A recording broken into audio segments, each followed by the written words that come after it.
mayambu ahanba maktada Makhal Mathel Manipur full story collection na mayambu taramno okjapaga loinana ikok nona khurumjari ngasisu mayamgi ngahak pathana bagidamakta Manipuri horror story amamuk puduna lakjari horror story asigi mamingna Thawai Chupi Eigi Nupi Ahan wari asina hingliba amati laikhidraba kanagumbi amataga barirujadi aibana wakana sagatjaraga tabiribisingi ngahak pathanabagidamagta semjaba warini hojik mayamdo khudol tamjari Manipuri horror story Thawai Chupi Eigi Nupi Ahan matamdu numidangi pung mapan khara heli manjuri makhoigi yumgi maningda horiba lengthau pali aduda mahak parap lakli manjuri gi yum masa yumdom pokoina tawi khungi mataida leibani yum adugi nagjeta yum kaya thoina tadi lanna ama ani khak tai athapadasu yum khara chagung takhri adubu manjuri no hujik leiriba maitei yumja wasidadi mahoi yum masin nattaba atopa yum kaya thoina manakta tadi yumdom pokti yum masigi nagjet akoibada uwa amadi songlaba mongsong kaya na pik thana lei hingkhol sambal sing adusu koibidabana songjalli manjuri gi mapa amati mamani manjuri matom ta pokpani manjuri gi mama ga mapa ga su ahal gi matam oisanlakpana mokhui su solli manjuri ne yum aduda tawningmada tawbada kanasu thingminaba leiti manjuri maningda horiba lengdau pambi sing adugi manak jausanlaklabada lengdau pambi sing adugi marakta horiba u pambi adugi makhongda mahakna porakpa polam cheram sing ado ningthina thammi la tol amada haptuna porakliba hai lei amadi laidi ado mafam sana thamlabagi tungda dukkedan chukhalakli atumna dukkedan chukhalabagi tungda manjurina akoiba aduta koina asum jengramlaga mahak ado mafi maron loin lowthoknabagi tungda mahak ado lai sanaba horakli mamangda leiriba laiti aduta mahakna munna yengaga murum lewa khara soli aduga makut aduna yet amadi oi ado katna khubak paisinaraga marai bakta thamduna murum lewa khara solabagi tungda lairi ado tapna paikhatli aduga lairi adugi mabuk aduaida mahaki la ton adugi mathakta leiriba sai tinggang ado paikhallaklaga lewa murum solaga hojik mahakna paikhallagliba lairi aduda mabuk aduda thinjilli adumna tawrakpa aduda asomda dhirengi loinabi gita mabukto kak thilli haiduna masadu yamna nungaijaramti hairiba numit asa gita amati dhiren makhoi ani luhongwa numit asida gitana mahake mabukta kak thinduna mabukto yaman nungairakta patuta masado yaman nungaitri adubu luhongwa numit oibanina mahak ado ikoi banina kanata suhaibam leramdi matam maduta gitana dhirenda aigi puksa karino mai tawi kak thile haiduna pautami maduda dhirena kari tawrapa chano haiduna gita da hangi matam maduta gita su tawpham khangdana mabukto asum tamna thilambadagi yamna kanna thilapadagi mahak mabuk ado mesinduna phamung mathak aduta tharo onduna khangli masidagi di dhirena mahaki mama wai koksinduna gita se mabuk thilli haiduna leiri Dr. Ram Tantanasi haibadagi gitagi manempok oiriba dhiren gina mama aduna manak nakpada leiba doctor ama kaunabagidamukta makhoi nupa khara thakri matau asumna tawduna doctor ama kaurakpadagi hojik gitagi anaba do layengduna hojik gitagi anaba du tapna amuk phakri somdana manjurina si warabati yari khanganidna noi asumna hairaga mahagna lai fadivi aduda sai tinggang na thillibado loin mak satokle araduga laidi ado murum solaga mache chagaiduna langthokri aduga la adusu mache chagaiduna langthokrabagi tungda numedangi pung tara khara helakpa taramathoi taramdai aduwaida manjuri yumlomda halaktuna ningaidana tumkhi somdana gitado haujikti khara hantharakle haiduna mahaksu ningaidana adumak tumkhri masiki matung mathangi no ngali gita ayuk na hogatuna yungi thaba inkhang tawri Direndi phamungda nungaina hiptuna leiri. Matamdo gitana mangolwai kana silingai ki tanjani. Matam maduda yumgi yana khada angang nupi macha ama san saraga gam chatkhibido gitana haifet uhowi. Adumna ukhibaduda gitana hi kana yangang nune hojikta san saraga chakribidubo. Asumna khallaga gitana parap laktuna yana kha aduda yenglakpadadi kanasu leramdi. Wakhandara natragana hui chatkhiba oiraba chala khaladuna gita mangolwai chitpadu loisilladuna imunglomda sangki. Somdana kamdori manjuri ayuk nganta hogatuna mahaksu iruja maithajaraga laitin nikthina khwaramlabagi tungda mahak horen numedang karigumba khara taunabagidamagta hingkhol thoktuna polam cheram khara thiramlaga mahak bazardagi poste leinabagidamagta chatkhre. Somdasu gita ayuki thabaying khang losilladuna sanung pithakpa punamak loiramlabagi tungda direnda thabak chatloidro ngasi jibo haiduna hangi. Matam aduta direna thabak ama chatkadabadi leibani adubu chatlaroi haksangse inung nungaiti ngai khone nangbo ngarang na buk thille adna taruklibaduna kamdori bajano nangbu yumda leiringedesu adumna hek tawbro wahang aduta gitana kadaidagi wanoda puk ngaidagi puk thinba gaido amukta phawba khangjaraktribani ngarang na hanbani oh fare luhong khongdong ba tawbaduda nasa wabaduda khara thintorokpa oirambasu yare hawjikti kaisu tawdrabro nangbo kaisu tawdre fare asumna gita amadi diren wari watai sanaduna makhoi anido nungaina pulli somdana diren gi mama gita gi namane pok aduna ngarang gita da tarok libadubo karina oiraba chatno luhongma numita dumna tawribadubo haiduna yamna sarangnari. Asumna tawduna matam ado haukhri hawjikti numidangi matam oisallaklei gita ayungdangi sain sang thongba punamak loraduna diren amati makhoi punna chak chaminari matam adoda diren gi mapa bungna hai diren pabung nangi thabak mafamda chatkadabuduna karamba kanda amuk chatkadawriba pabung tha ama muk leiraga lakedana hairambani migi makhada thabak subonina pangkui kunasu leithokkanuko thabak to yamna phaba thabak ni pakhik thadokanu au pabung aina so hana hainaramlabani fare asumna wari watai sanaraga chak charabagi tungta hawrikti chakcha tokladuna mahai loina makchangnakrei hawjik direngi loina bi gita amadi mahaki manimpoka punna chakhumda kolekwaram sentinduna lehori matam aduda gita gi manimpok direngi na mama aduna gita da wansalladuna nangbu ngarang tawribadubu kamaina tawribano hawjik kaisu tawdrabra haiduna hangi matam aduda gitana kaisu tawdre ngarangi do aisunga I haiduna wari sanari asumna wari sana thabak punamak loramlabagi tungda numedangi pung 9 muk tarakpa aduwaida gita phamungda sangakhi matam adudana somdana manjuri do mahak chakhum aduda kainoma tawduna leiri manjurina adumna sakhum aduda lang ama pairaga saigumba karigumba saitikumba amata koyet asum masing thiragi lingai tanja aduda manjuri gi mama ado sangsillaklaga hai nangbu sakto loisange haidraga karinoni nanga tawraga leiribuduba adumna hairakpa aduda manjuri ngashaidagi mana wana masing thiraduna yetliba lang ado kauthokri masidagi manjuri khangchau saudra mamada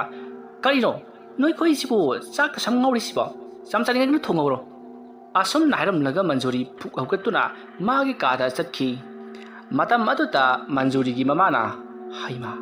masidi tasingna ngawidana chak thongini dana changkhraga mai ga se loina muthalaga tawri basibu karino haibanida masigi nupi sibu ngawdori bra karino murum sondana sakhumda chak thonghoriba manjuri gi mamana nganglibado manjuri tai thoine hena khanjellude manjuri mahaki ka tamna parap laklaga ngasaidagi mana yetliba langado loina muk hantoklei aduga makoktage amuk yetpa hawi matau asumna lang ado koyet jelaklabagi tungda numedangi pung 10 muk tarakpa adwaida lang ado yetpa loiri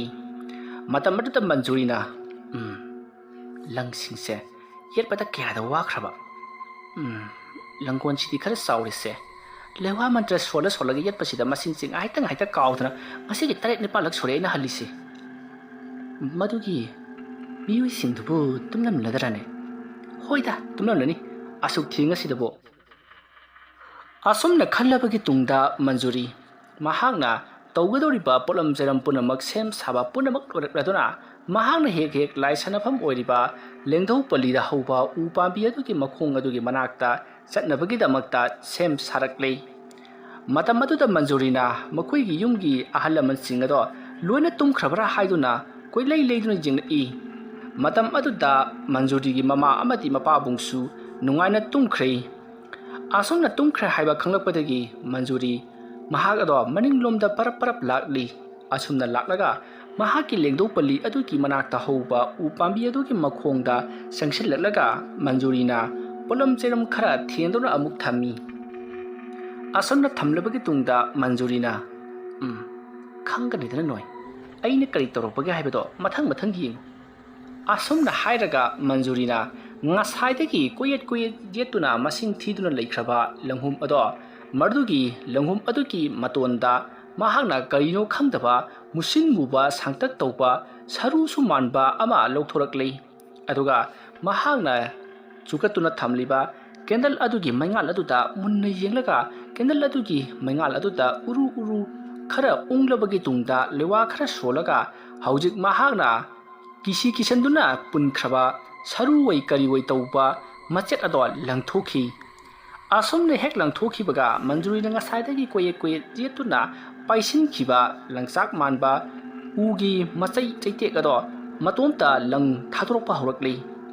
hariba chaitek adudagi langdo jara asum thokibaduna haujikti manjuri na khangle mahangka langthokiba poto chatpa hokre haibasi asumna thadokibaduna jiri asum chatkhiba aduta langado losilakadori matamaduta manjurina karino ne langsibo losilakadori othonga sangsu chatkredako asumda khallaga manjuri mi paiba asum hengalakle karigumbada lang aduna asum chatkibaduna lang adu loithokhiba taragadi manjuri gi punsi mafam madumakada khudakta papunsi loigadoribani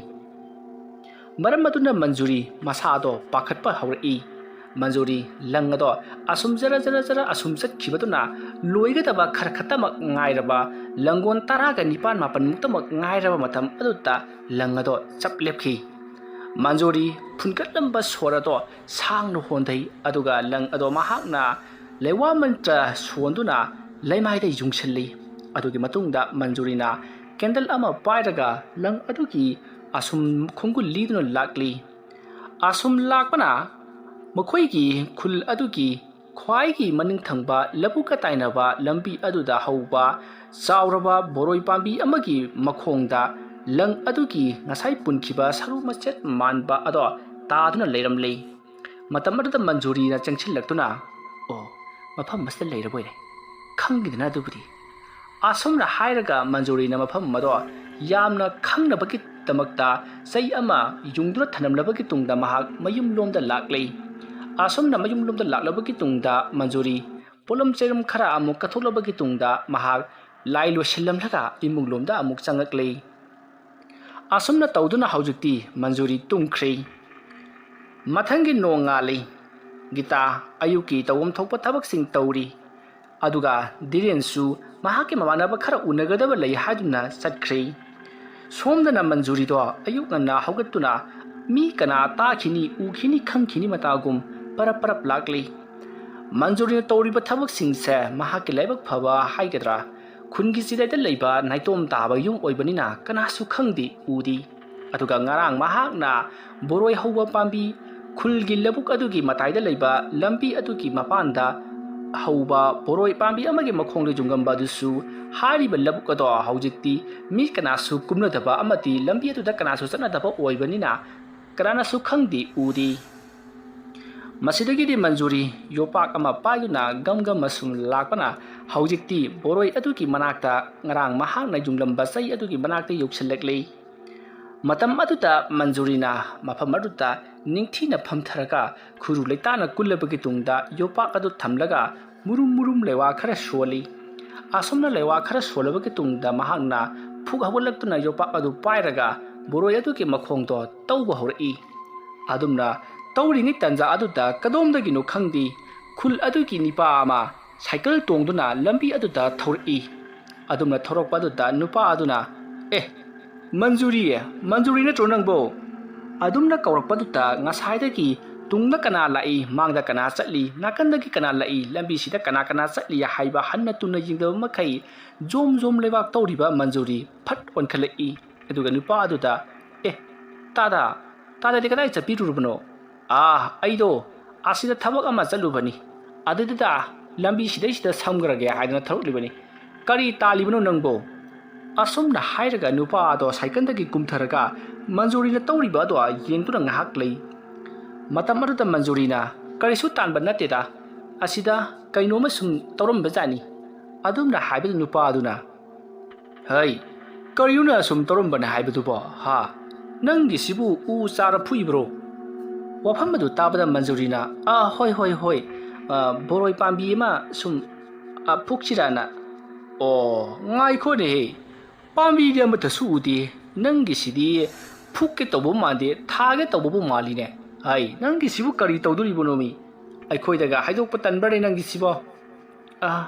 adumaina haitare aigi si mingonda haithok ningdraba fare adudi ai chalage ko nangi thabak to tahoro mathong chaba thabak ti wararo mingonda haidok ta bai sidi murum solaga nipa aduna chatkibadu da manjuri yamna sauni ying masidagi manjuri na khangkani masi nupasi thabak to hero asomna hairaga hojik cycle thawdu nupa aduna chatkhiba adugi maikai adu yenglaga manjuri na murum lewa khara soli lewa sona manakta horiba boroi pambi adugi haitharakpa masa ama mahangna pek thi masa aduda mahangna munne jinglabagi tungda kachi panba masa adugi kasi adugi nama pairaga jret launa segai khi asumne hek segai khibaga athapata cycle thawriba nupa ado cycle la do yamna thina longsin khi aduna cycle longsin khiba aduda nupa ado yamna kana lauki matam aduda manjuri na momon noklaga khangbra do aingonda usitari adu mangai asumna hairaga manjuri na lebak ado jom tawkhairakpada karinuma ama phangkhre matam aduda manjuri na sida leredana se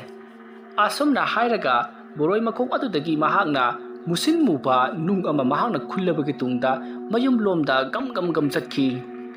manjurina adumna chatkhi mai matam aduda miyam ama asumna kalom ngasai cycle longsan khiba adomda chensin nakhiba do manjurina thengnei ui adupu manjari kaisu haidana mayum lomda gam adumak chatkhi mayamna ada leire haduna chensin na hobodo manjuri khangi adupu mahak hoi mai amata haidana jopa kado mareng banda haigatuna mayum jongona ba gam adumak chatkhi somdana ngasai manjuri ga wari sanakhiba nupa adugi manakta mayam aduna yausalakpadadi nipa ado yamna thina cycle longsinduna makhong ado spok ta da chawkhaiduna unsa puna makhodat khiduna ihing naing sadun leiramlei madu ubada mayamna mahakpu haugatpiduna puraga mayum tamna pukhi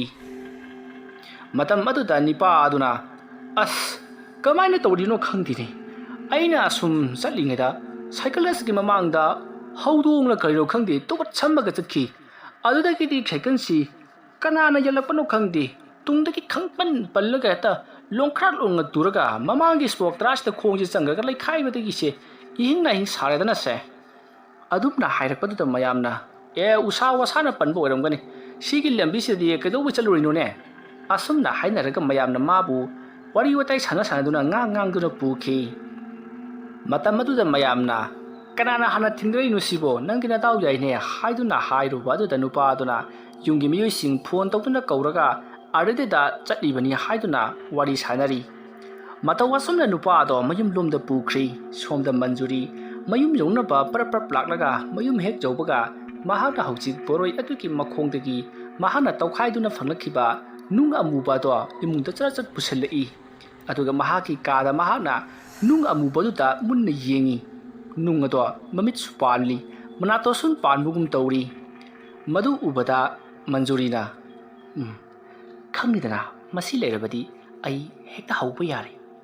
adubu thabak ase ngasidagi matam kharadi leptaba yararoi ꯐꯩ ꯃꯇꯝ ꯑꯗꯨ ꯐꯥꯎꯕꯗ ꯑꯩꯒꯤ ꯃꯍꯩ ꯇꯥꯟꯁꯤꯟꯕ ꯍꯩꯕꯗꯨꯅꯤ ꯑꯁꯨꯝꯅ ꯈꯜꯂꯒ ꯃꯟꯖꯨꯔꯤ ꯅꯨꯡ ꯑꯗꯣ ꯌꯥꯝꯅ ꯆꯦꯛꯁꯤꯟꯅ ꯀꯤꯁꯤꯟꯗꯨꯅ ꯊꯝꯈ꯭ꯔꯦ ꯊꯧꯗꯣꯛ ꯑꯁꯤꯒꯤ ꯃꯇꯨꯡ ꯊꯥ 5 ꯍꯧꯈ꯭ꯔꯦ ꯍꯧꯖꯤꯛꯇꯤ ꯙꯤꯔꯦꯟꯁꯨ ꯊꯕꯛ ꯃꯐꯝꯗ ꯂꯩꯈ꯭ꯔꯤ ꯙꯤꯔꯦꯟꯁꯦ ꯂꯥꯡꯐꯩꯗ ꯆꯠꯇꯨꯅ ꯊꯕꯛ ꯁꯨꯕ ꯃꯤꯑꯣꯏꯅꯤ ꯃꯌꯨꯝꯗ ꯍꯜꯂꯛꯏ ꯑꯗꯨꯕꯨ ꯌꯥꯝꯅ ꯀꯨꯏꯅ ꯂꯩꯔꯝꯗꯦ ꯅꯨꯃꯤꯠ 5 10 10 ꯂꯩꯔꯝꯃꯒ ꯍꯦꯛꯇꯃꯛ ꯆꯠꯈꯤ ꯒꯤꯇꯥ ꯍꯧꯖꯤꯛ ꯌꯨꯝ ꯑꯗꯨꯗ ꯃꯅꯦꯝꯄꯣꯛ ꯃꯀꯨꯕꯣꯛꯀ ꯄꯨꯟꯅ ꯂꯩ ꯙꯤꯔꯦꯟꯗꯤ ꯂꯥꯡꯐꯩꯗ ꯑꯗꯨꯃꯛ ꯂꯩꯔꯤ ꯑꯁꯨꯝꯅ ꯇꯧꯗꯨꯅ ꯃꯇꯝ ꯈꯔ ꯍꯧꯈ꯭ꯔꯕꯒꯤ ꯇꯨꯡꯗ guitar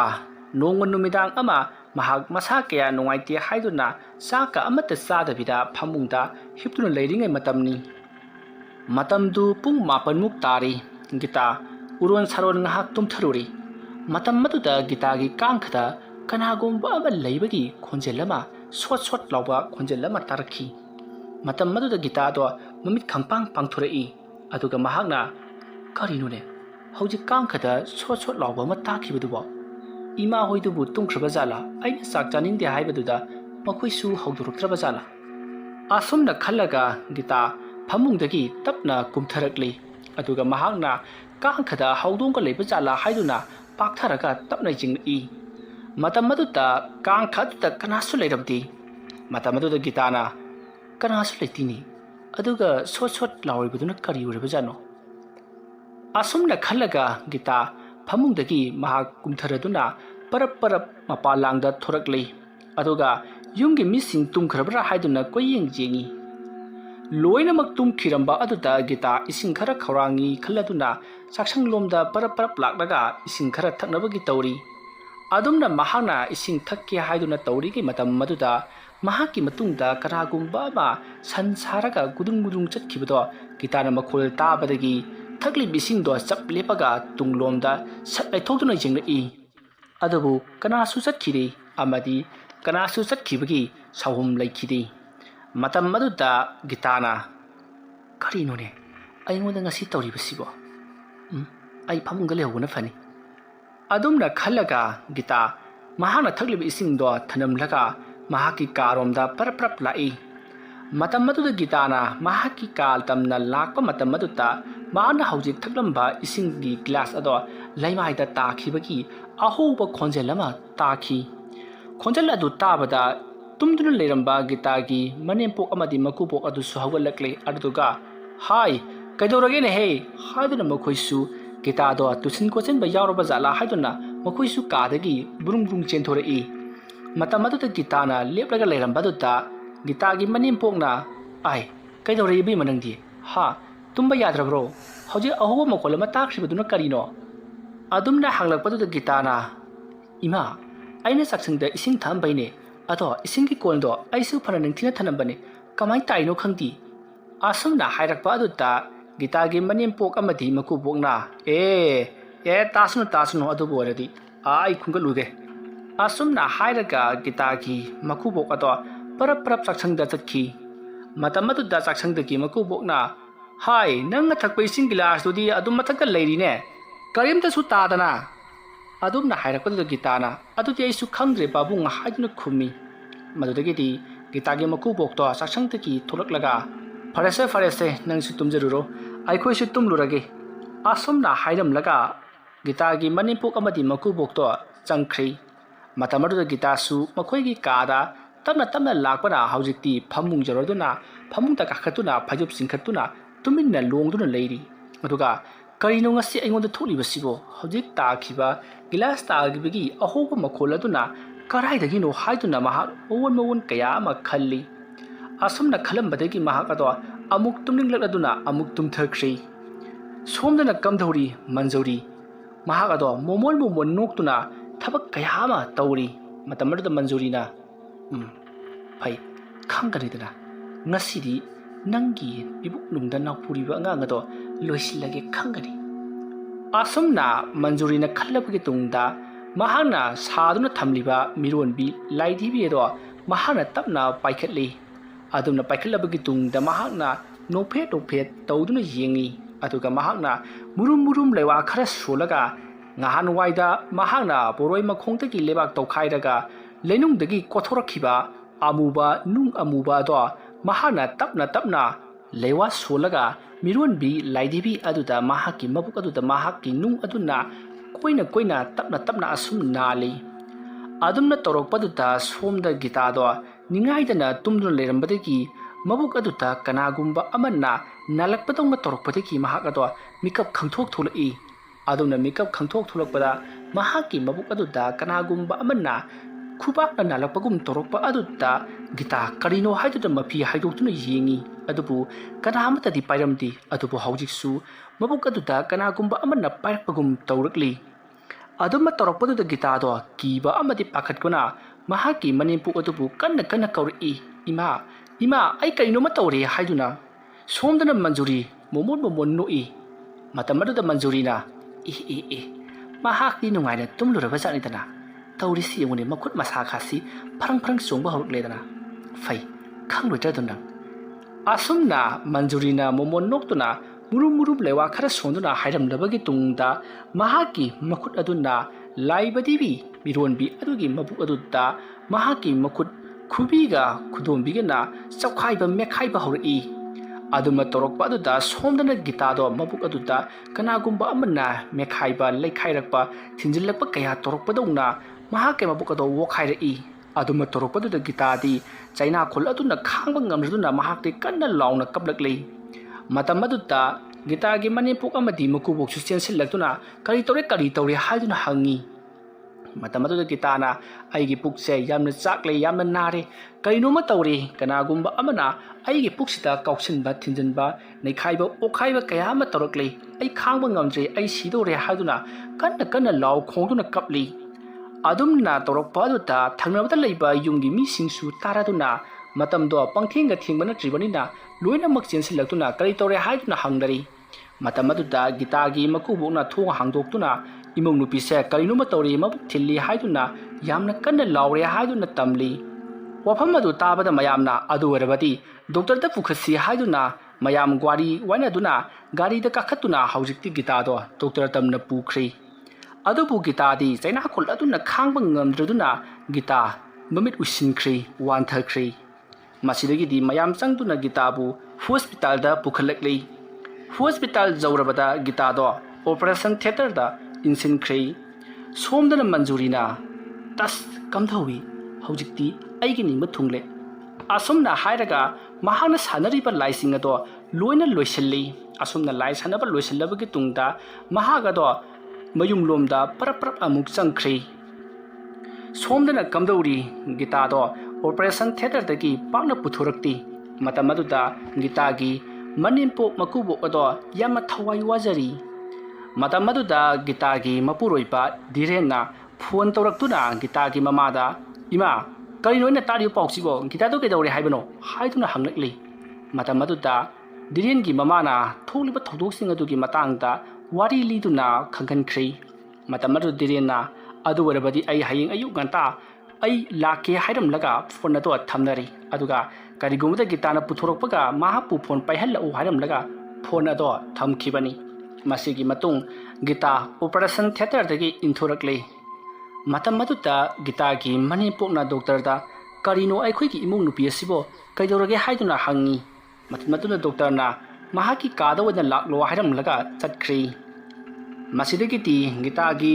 makubok direngi na mapa ado parap doctor gi matung inaduna adumak chatkhri somdara gita do mahaki manimpok amati leiribe attendance singatuna wartawaina hongjinkhri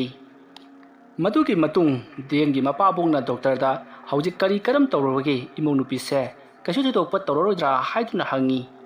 matam aduta direngi mahaki mapabong aduta doctor aduna hauji nahaki nasu nupa ama phangjagadabado haujikti phanglaroi mahak taibong phawbong ngamdana mapunsi loikhri adubu namong nupidi kanba ngamhori asumna hairakpaduta direngi mapabong do thawai ama nungaijaramdi mahaki asapuna mak kaikhri matamaduda direngi mapabongna khangdribungo doctor mamang thaktasu aigi imau ama leirami imau wado aigi imau atonbi gita sina lakpadagi sauduna mahak mapamda hankrabani handak lakliba imau wasina amuk asumna angang mirol lakpa sida ꯑꯩꯈꯣꯏꯁꯤ ꯌꯥꯝꯅ ꯍꯔꯥꯎꯈꯤꯕꯅꯤ꯫ ꯃꯃꯥꯡꯊꯛꯇ ꯂꯩꯔꯝꯕ ꯏꯃꯧ ꯑꯗꯨꯁꯨ ꯑꯉꯥꯡ ꯌꯥꯎꯕ ꯉꯝꯗꯕꯗꯒꯤ ꯃꯍꯥꯛ ꯑꯗꯨ ꯊꯜꯂꯝꯃꯒ ꯑꯩꯈꯣꯏꯅ ꯑꯇꯣꯞꯄ ꯃꯧ ꯑꯃ ꯊꯤꯁꯤꯅ ꯍꯥꯏꯕꯗꯨꯗ ꯃꯍꯥꯛ ꯀꯌꯥ ꯌꯥꯅꯤꯡꯈꯤꯗꯦ꯫ ꯑꯗꯨꯕꯨ ꯑꯩꯒꯤꯗꯤ ꯏꯆꯥꯅꯨꯄꯥ ꯑꯃꯈꯛꯇꯅꯤꯗꯣ, ꯁꯥꯒꯩ ꯃꯨꯠꯄ ꯌꯥꯗꯕꯅꯤꯅ ꯑꯩꯈꯣꯏꯅ ꯃꯧ ꯑꯃꯃꯨꯛ ꯊꯤꯕꯅꯤ꯫ ꯃꯗꯨꯗꯒꯤ ꯏꯃꯧꯗꯣ ꯁꯥꯎꯗꯨꯅ ꯑꯗꯨꯃꯛ ꯆꯠꯈ꯭ꯔꯦ꯫ ꯑꯗꯨꯒ ꯍꯧꯖꯤꯛ ꯂꯥꯛꯂꯤꯕ ꯏꯃꯧ ꯑꯁꯤꯁꯨ isu ꯐꯪꯖꯔꯅꯤ ꯈꯟꯗꯨꯅ ꯍꯔꯥꯎꯔꯒ ꯏꯁꯨꯁꯤ ꯑꯃꯨꯛ ꯇꯥꯏꯕꯪ ꯐꯥꯎꯕ ꯉꯝꯗꯅ ꯄꯨꯟꯁꯤ ꯂꯣꯏꯔꯦꯗꯣ꯫ ꯈꯪꯗ꯭ꯔꯦ ꯑꯩꯒꯤ ꯃꯄꯣꯛ ꯑꯁꯤꯗ isu ꯍꯥꯏꯕꯗꯨ ꯐꯪꯗꯅ ꯄꯨꯟꯁꯤ ꯂꯣꯝꯂꯒꯗ꯭ꯔꯥ? ꯋꯥꯐꯝ ꯑꯗꯨ ꯇꯥꯕꯗ ꯗꯣꯛꯇꯔꯅ ꯀꯩꯁꯨ ꯊꯣꯏꯗꯣꯛꯅ ꯈꯟꯖꯤꯟꯕꯤꯔꯨꯅꯨꯗ, ꯃꯇꯨꯡꯗ ꯃꯌꯥꯝ ꯂꯩꯔꯤꯕꯁꯤꯗꯤ, ꯃꯁꯤꯗꯤ ꯑꯦꯛꯁꯤꯗꯦꯟꯅꯤ꯫ ꯑꯁꯨꯝꯅ ꯍꯥꯏꯔꯛꯄꯗꯨꯗ ꯙꯤꯔꯦꯟꯒꯤ ꯃꯄꯥꯕꯨꯡꯅ ꯐꯔꯦ ꯐꯔꯦ ꯏꯕꯨꯡꯉꯣ ꯗꯣꯛꯇꯔ, ꯍꯧꯖꯤꯛ ꯏꯃꯧꯅ ꯑꯁꯣꯏ ꯑꯉꯥꯝ ꯌꯥꯎꯗꯕꯁꯤ ꯌꯥꯝꯅ ꯐꯔꯦ ꯍꯥꯏꯔꯝꯂꯒ ꯃꯍꯥꯛ ꯂꯥꯛꯂꯤ꯫ ꯃꯇꯝ ꯑꯗꯨꯗ ꯒꯤꯇꯥꯒꯤ ꯃꯅꯦꯝꯄꯣꯛꯅ ꯙꯤꯔꯦꯟꯒꯤ ꯃꯄꯥ ꯑꯗꯨꯗ ꯀꯔꯤ ꯇꯧꯔꯛꯂꯕꯒꯦ ꯗꯣꯛꯇꯔꯅ ꯀꯔꯤ ꯍꯥꯏꯔꯛꯂꯕꯒꯦ ꯍꯥꯏꯗꯨꯅ ꯍꯪꯉꯤ꯫ ꯃꯇꯝ ꯑꯗꯨꯗ ꯙꯤꯔꯦꯟꯒꯤ ꯃꯄꯥꯕꯨꯡꯅ ꯗꯣꯛꯇꯔꯅ ꯍꯥꯏꯔꯛꯄꯁꯤꯡꯗꯣ ꯃꯍꯥꯛꯀꯤ ꯂꯣꯏꯅꯕꯤꯗ ꯂꯣꯏꯅꯃꯛ ꯇꯝꯂꯤ꯫ ꯋꯥꯐꯝ ꯑꯗꯨ ꯇꯥꯕꯗ ꯃꯁꯨ ꯐꯪꯖꯔꯅꯤ ꯈꯟꯗꯨꯅ ꯍꯔꯥꯎꯅ ꯑꯁꯥ ꯅꯨꯡꯉꯥꯏꯅ ꯂꯩꯖꯔꯝꯕ ꯃꯅꯦꯝꯄꯣꯛ ꯑꯗꯣ ꯍꯧꯖꯤꯛꯇꯤ ꯑꯁꯥ ꯄꯨꯝꯅꯃꯛ ꯀꯥꯏꯈꯤꯕꯒꯨꯝ ꯃꯥꯏꯊꯣꯡ ꯂꯥꯡꯁꯤꯟꯗꯨꯅ ꯌꯥꯝꯅ ꯅꯨꯡꯉꯥꯏꯇꯅ ꯒꯤꯇꯥꯒꯤ ꯃꯅꯥꯛꯇ ꯐꯝꯗꯨꯅ ꯂꯩꯔꯤ꯫ ꯒꯤꯇꯥ ꯍꯧꯖꯤꯛꯁꯨ ꯋꯥꯈꯜ ꯇꯥꯔꯛꯇ꯭ꯔꯤꯕꯅꯤ꯫ ꯑꯁꯨꯝꯅ ꯇꯧꯗꯨꯅ ꯃꯇꯝ ꯑꯗꯣ ꯍꯧꯈ꯭ꯔꯦ꯫ ꯃꯊꯪꯒꯤ ꯅꯣꯡ ꯉꯥꯜꯂꯕꯗ ꯙꯤꯔꯦꯟ ꯍꯣꯁꯄꯤꯇꯥꯜꯗ ꯂꯥꯛꯈꯤ꯫ ꯑꯗꯨꯒ ꯒꯤꯇꯥꯒꯤ ꯑꯅꯥꯕꯗꯨꯁꯨ ꯌꯦꯡꯁꯤꯜꯂꯔꯤ꯫ ꯃꯇꯝ ꯑꯗꯨꯗ ꯒꯤꯇꯥ ꯋꯥꯈꯜ ꯇꯥꯔꯛꯂꯤ꯫ ꯃꯍꯥꯛꯅ ꯋꯥꯈꯜ ꯇꯥꯔꯛꯄꯗ ꯃꯍꯥꯛꯀꯤ ꯌꯥꯝꯅ ꯋꯥꯅ ꯅꯧꯄꯨꯖꯔꯤꯕ ꯃꯆꯥ ꯑꯗꯣ ꯇꯥꯏꯕꯪ ꯐꯥꯎꯕ ꯉꯝꯗꯅ ꯃꯥꯡꯈ꯭ꯔꯦ ꯍꯥꯏꯕ ꯈꯪꯂꯛꯄꯗ ꯃꯍꯥꯛ ꯊꯃꯣꯏ ꯀꯥꯏꯅ ꯍꯧꯖꯤꯛꯁꯨ ꯀꯞꯇꯨꯅ ꯂꯩꯔꯝꯃꯤ꯫ ꯙꯤꯔꯦꯟ ꯂꯥꯛꯄ ꯎꯕꯗ ꯙꯤꯔꯦꯟꯗ ꯆꯦꯠꯆꯠ ꯀꯣꯟꯁꯤꯟꯖꯗꯨꯅ ꯇꯦꯡꯊꯥꯅ ꯑꯣꯏꯅ ꯀꯞꯂꯤ꯫ ꯃꯇꯝ ꯑꯗꯨꯗ ꯙꯤꯔꯦꯟꯅ ꯊꯣꯛꯂꯤꯕ ꯊꯧꯗꯣꯛ ꯑꯁꯦ ꯃꯇꯧ ꯀꯔꯝꯅ ꯊꯣꯛꯂꯤꯕꯅꯣ ꯍꯥꯏꯗꯨꯅ ꯍꯪꯉꯤ꯫ ꯃꯇꯝ ꯑꯗꯨꯗ ꯒꯤꯇꯥꯅ ꯑꯩꯁꯨ ꯑꯃꯠꯇ ꯈꯪꯍꯧꯗꯦ, ꯀꯔꯤꯃꯠꯇ ꯇꯧꯈꯤꯕ ꯂꯩꯇꯦ, ꯐꯃꯨꯡꯗ ꯇꯨꯝꯗꯨꯅ ꯂꯩꯔꯤꯉꯩ ꯄꯨꯛ ꯊꯤꯜꯂꯛꯏ ꯍꯥꯏꯗꯨꯅ ꯌꯦꯡꯂꯨꯕꯗꯒꯤ ꯑꯁꯨꯝꯅ ꯇꯧꯈ꯭ꯔꯤꯕꯁꯤꯅꯤ, ꯑꯩꯁꯨ ꯈꯪꯗꯦ ꯍꯥꯏꯗꯨꯅ ꯇꯝꯃꯤ꯫ ꯋꯥꯐꯝ ꯑꯗꯨ ꯇꯥꯕꯗ ꯙꯤꯔꯦꯟꯁꯨ ꯌꯥꯝꯅ ꯅꯨꯡꯉꯥꯏꯔꯝꯗꯦ꯫ ꯑꯗꯨꯕꯨ ꯊꯣꯛꯈ꯭ꯔꯕꯅꯤꯅ ꯀꯔꯤꯗꯤ ꯇꯧꯔꯨꯅꯤ? ꯃꯇꯧ ꯑꯁꯨꯝꯅ ꯒꯤꯇꯥ ꯇꯞꯅ ꯇꯞꯅ ꯐꯒꯠꯂꯛꯂꯕꯗ ꯌꯨꯝꯂꯣꯝꯗ ꯄꯨꯔꯛꯂꯤ꯫ ꯑꯁꯨꯝꯅ ꯌꯨꯝꯗ ꯂꯩꯕ ꯅꯨꯃꯤꯠ 10ꯅꯤꯃꯨꯛ ꯁꯨꯔꯕ ꯃꯇꯨꯡꯗ ꯒꯤꯇꯥꯁꯨ ꯇꯞꯅ ꯇꯞꯅ ꯀꯟꯈꯠꯂꯛꯇꯨꯅ ꯍꯧꯖꯤꯛꯇꯤ ꯃꯍꯥꯛꯁꯨ ꯍꯧꯒꯠ ꯀꯥꯡꯈꯠꯄ ꯉꯝꯂꯤ꯫ ꯃꯇꯝ ꯑꯗꯨꯗ ꯙꯤꯔꯦꯟꯅ ꯅꯪꯁꯨ ꯍꯛꯆꯥꯡ ꯈꯔ ꯐꯔꯕꯅꯤꯅ ꯑꯩꯁꯨ ꯊꯕꯛ ꯃꯐꯝꯗ ꯑꯃꯨꯛ ꯆꯠꯂꯒꯦ, ꯑꯗꯨꯒ ꯑꯩ ꯅꯨꯃꯤꯠ 20ꯅꯤꯃꯨꯛ ꯂꯩꯔꯒ ꯑꯃꯨꯛ ꯂꯥꯛꯀꯦ꯫ ꯊꯕꯛ ꯈꯔ ꯑꯊꯨꯕꯗ ꯂꯣꯏꯁꯤꯟꯗꯕ ꯌꯥꯗꯕ ꯈꯔ ꯂꯩꯍꯧꯔꯤ꯫ ꯑꯗꯣ ꯅꯪꯒ ꯅꯁꯥ ꯅꯨꯡꯉꯥꯏꯔꯛꯇ꯭ꯔꯕꯗꯤ ꯑꯩꯉꯣꯟꯗ ꯍꯦꯛꯇꯃꯛ ꯄꯥꯎ ꯄꯤꯔꯛꯎ꯫ ꯀꯔꯤꯒꯤ ꯈꯪꯖꯤꯜꯂꯒ ꯂꯩꯔꯤꯕꯅꯣ? ꯅꯪꯅ ꯀꯤꯔꯕ ꯑꯃꯗꯤ ꯅꯪꯅ ꯍꯛꯆꯥꯡ ꯅꯨꯡꯉꯥꯏꯔꯛꯇ꯭ꯔꯕ ꯑꯩꯉꯣꯟꯗ ꯍꯥꯏꯔꯛꯀꯗꯕꯅꯤ꯫ ꯆꯦꯛꯁꯤꯟꯅ ꯂꯩꯔꯝꯃꯨ, ꯑꯩ ꯆꯠꯂꯒꯦꯀꯣ꯫ ꯙꯤꯔꯦꯟꯅ ꯋꯥꯍꯩ ꯈꯔꯁꯤ ꯍꯥꯏꯔꯝꯂꯒ ꯆꯠꯈꯤꯕ ꯑꯗꯨꯗ ꯒꯤꯇꯥ ꯃꯕꯨꯛꯅꯤꯡ ꯅꯨꯡꯁꯤꯅ ꯀꯞꯂꯗꯨꯅ ꯅꯍꯥꯛ ꯑꯊꯨꯕ ꯃꯇꯝꯗ ꯑꯃꯨꯛ ꯍꯟꯅ ꯂꯥꯛꯎꯀꯣ ꯍꯥꯏꯗꯨꯅ ꯋꯥꯔꯤ ꯁꯥꯟꯅꯔꯕꯒꯤ ꯇꯨꯡꯗ ꯙꯤꯔꯦꯟ ꯆꯠꯈ꯭ꯔꯦ꯫ ꯅꯨꯃꯤꯠ ꯑꯁꯤꯒꯤ ꯅꯨꯃꯤꯗꯥꯡꯅꯤ꯫ ꯒꯤꯇꯥ ꯊꯋꯥꯏ ꯌꯥꯝꯅ ꯅꯨꯡꯉꯥꯏꯇꯅ ꯍꯤꯞꯇꯨꯅ ꯂꯩꯔꯤꯉꯩ ꯃꯇꯝꯅꯤ꯫ ꯃꯇꯝꯗꯣ ꯄꯨꯡ 10 ꯈꯔ ꯍꯦꯜꯂꯤ꯫ ꯆꯥꯛꯁꯨ ꯆꯥꯅꯤꯡꯗꯦ ꯍꯥꯏꯗꯨꯅ ꯃꯍꯥꯛ ꯆꯥꯛꯁꯨ ꯆꯥꯗ꯭ꯔꯤ꯫ ꯃꯍꯥꯛꯀꯤ ꯃꯅꯦꯝꯄꯣꯛ ꯑꯃꯗꯤ ꯃꯀꯨꯕꯣꯛꯁꯨ ꯆꯥꯛ ꯆꯥꯊꯣꯛꯂꯗꯨꯅ ꯃꯈꯣꯏ ꯑꯅꯤꯗꯤ ꯇꯨꯝꯈ꯭ꯔꯕꯅꯤ꯫ ꯃꯇꯝ ꯑꯗꯨꯗ ꯒꯤꯇꯥꯅ ꯋꯥꯈꯜ ꯀꯌꯥ ꯈꯜꯂꯤ꯫ ꯃꯍꯥꯛꯀꯤ ꯅꯨꯡꯁꯤꯖꯔꯕ ꯃꯆꯥ ꯑꯗꯣ ꯃꯇꯧ ꯀꯔꯝꯅ ꯃꯥꯡꯂꯤꯕꯅꯣ, ꯑꯩꯅ ꯀꯔꯤꯝꯇꯁꯨ ꯇꯧꯔꯨꯕ ꯂꯩꯇꯅ ꯃꯇꯧ ꯀꯔꯝꯅ ꯃꯥꯡꯂꯤꯕꯅꯣ ꯍꯥꯏꯗꯨꯅ ꯋꯥꯈꯜ ꯃꯇꯣꯝꯇ ꯈꯟꯗꯨꯅ ꯂꯩꯔꯤ꯫ ꯃꯍꯥꯛꯅ ꯀꯅꯥꯗ ꯀꯔꯤ ꯂꯥꯟꯈꯤꯕꯗꯒꯤ ꯑꯁꯨꯛ ꯋꯥꯕ ꯃꯩꯆꯥꯛ ꯑꯁꯦ ꯐꯪꯂꯤꯕꯅꯣ ꯍꯥꯏꯗꯨꯅ ꯃꯍꯥꯛ ꯃꯄꯤ ꯁꯤꯟꯊꯗꯨꯅ ꯀꯞꯂꯤ꯫ ꯑꯁꯣꯝꯗꯅ ꯀꯝꯗꯧꯔꯤ ꯃꯟꯖꯨꯔꯤ? ꯉꯁꯤꯁꯨ ꯊꯕꯛ ꯈꯔ ꯇꯧꯒꯦ ꯈꯜꯂꯗꯨꯅ ꯃꯍꯥꯛꯀꯤ ꯂꯥꯏꯁꯪꯅꯐꯝ ꯑꯣꯏꯔꯤꯕ ꯂꯦꯡꯊꯧ ꯄꯜꯂꯤ ꯑꯗꯨꯒꯤ ꯃꯅꯥꯛꯇ ꯍꯧꯕ ꯎ ꯄꯥꯝꯕꯤ ꯑꯗꯨꯒꯤ ꯃꯈꯣꯡꯗ ꯂꯥꯛꯂꯤ꯫ ꯑꯗꯨꯝꯅ ꯃꯟꯖꯨꯔꯤꯅ ꯂꯥꯛꯄ ꯃꯇꯝ ꯑꯗꯨꯗ ꯃꯍꯥꯛꯀꯤ ꯑꯀꯣꯏꯕꯗ ꯀꯅꯥꯅꯣ ꯈꯪꯗꯕ ꯑꯃ ꯏꯟꯅꯔꯛꯄꯒꯨꯝ ꯇꯧꯏ꯫ ꯑꯗꯨꯝꯅ ꯇꯧꯔꯛꯄꯗꯨꯗ ꯃꯟꯖꯨꯔꯤꯅ ꯁꯍꯨꯝ ꯑꯃ ꯐꯪꯏꯗ, ꯀꯅꯥ ꯂꯥꯛꯄꯖꯥꯠꯅꯣ? ꯑꯁꯨꯝꯅ ꯈꯜꯂꯒ ꯃꯟꯖꯨꯔꯤ ꯇꯞꯅ ꯐꯝꯊꯩ, ꯑꯗꯨꯒ ꯃꯨꯔꯨꯝ ꯂꯩꯋꯥ ꯈꯔ ꯁꯣꯜꯂꯒ ꯃꯍꯥꯛꯀꯤ ꯑꯀꯣꯏꯕ ꯑꯗꯨꯗ ꯃꯍꯥꯛꯅ ꯄꯥꯏꯔꯛꯄ ꯂꯩꯉꯣꯏ ꯃꯀꯨꯞ ꯈꯔ ꯆꯥꯏꯊꯣꯛꯈꯤ꯫ ꯑꯗꯨꯝꯅ ꯇꯧꯔꯛꯄ ꯑꯗꯨꯗ ꯍꯧꯖꯤꯛꯇꯤ ꯃꯟꯖꯨꯔꯤꯅ ꯈꯪꯂꯤ ꯃꯍꯥꯛꯀꯤ ꯃꯇꯨꯡꯗ ꯏꯟꯅꯔꯛꯂꯤꯕꯁꯦ ꯃꯍꯥꯛꯅ ꯃꯦꯠꯈꯥꯏꯗꯨꯅ ꯍꯥꯠꯈ꯭ꯔꯕ ꯑꯉꯥꯡ ꯑꯗꯨꯅꯤ ꯍꯥꯏꯕꯁꯤ꯫ ꯃꯇꯝ ꯑꯗꯨꯗ ꯃꯟꯖꯨꯔꯤꯅ ꯃꯣꯃꯣꯟ ꯅꯣꯛꯂꯒ ꯌꯥꯝꯅ ꯍꯔꯥꯎꯅ ꯅꯍꯥꯛ ꯑꯩꯒꯤ ꯏꯅꯥꯛꯇ ꯂꯥꯛꯂꯤ ꯋꯥ ꯑꯣꯏꯔꯦ꯫ ꯐꯩ, ꯈꯪꯒꯅꯤ ꯅꯪꯕꯨ ꯑꯩꯅ ꯃꯤꯅꯥꯏ ꯑꯣꯏꯅ ꯁꯤꯖꯤꯟꯅꯒꯦ꯫ ꯍꯦ ꯄꯦꯇꯋꯥ ꯑꯉꯥꯡ, ꯅꯪꯕꯨ ꯑꯩꯅ ꯀꯔꯤ ꯇꯧꯕ ꯉꯝꯕꯒꯦ ꯍꯥꯏꯕꯗꯣ ꯈꯪꯍꯟꯒꯦ꯫ Asumna khalaga Manjurina angang adubu mahakna lewa mantra sijinnaduna thiem nauduna kaukshallei. Asumna kaukshallabagi tungda Manjurina hai chalu nangi nama gitagi manakta aduduga mahakpu nangna ot naiduna awaba pigadabani nangbu taibang phawtringai mahakna manghaliba karigino aduna nangbu taibang phawandabagi-damak mahakpu laknarugadabani chalu nangna mahakpu laknarabadada nahaki nungaiba oiro chalu asumna Manjurina lewa mantra kaya sonduna chalu haiduna insilakpa aduta